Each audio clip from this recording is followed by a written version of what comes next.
ഈ സുഹൃത്തുക്കളെ, ഇതാണ് നമ്മുടെ മാമാങ്കം എന്നറിയപ്പെടുന്ന, മാമാങ്കത്തിൽ മരണപ്പെടുന്ന വള്ളുവനാട്ടിലെ ചാവേറുകളിലെ ചാവേറുകളായ കൂട്ടത്തോടെ സംസ്കരിച്ചിരുന്ന കിണർ എന്നാണിത് അറിയപ്പെടുന്നത്. മൃതദേഹങ്ങൾ കൂട്ടത്തോടെ ഈ മണിക്കിണറിലിട്ട് ആനകളെ കൊണ്ട് ചവിട്ടി നിറക്കുകയായിരുന്നു എന്നാണ് ഇതിൻ്റെ ഐതിഹ്യങ്ങളിൽ പറയുന്നത്. വളരെ സന്ദർശിക്കേണ്ട സ്ഥലമാണ്. ഏറ്റവും ചരിത്രമുറങ്ങുന്ന കൊടക്കൽ എന്ന പ്രദേശത്താണ് ഇത് സ്ഥിതി ചെയ്യുന്നത്. ഇതൊക്കെ നമ്മുടെ നാട്ടിലെ ചരിത്രങ്ങളാണ്.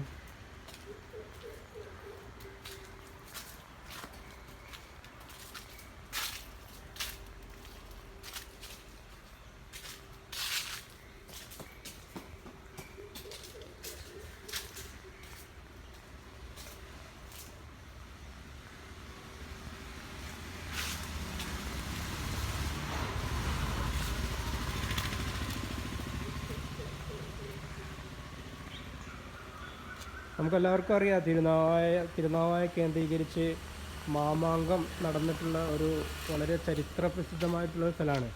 ഇവിടെ ഒരുപാട് യുദ്ധങ്ങളൊക്കെ നടന്നിട്ടുണ്ട് പണ്ട് കാലത്ത്. അപ്പോൾ അതിനോടനുബന്ധിച്ചിട്ടുള്ള ഒരു സ്മാരകമാണിത്. മണിക്കിണർ എന്നാണ് അറിയപ്പെടുന്നത്.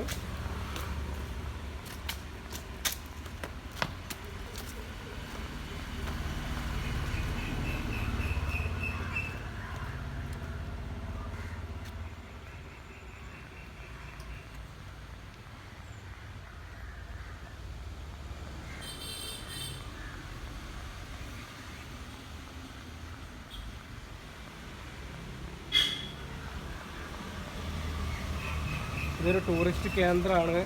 ഇപ്പോൾ അറിയപ്പെടുന്നത് മലപ്പുറം DTPCയുടെ ടൂറിസ്റ്റ് കേന്ദ്രമായിട്ടാണ് ഇത് അറിയപ്പെടുന്നത്. അപ്പോൾ എല്ലാവരും ഇത് സന്ദർശിക്കാൻ ശ്രമിക്കുക. Okay, thank you.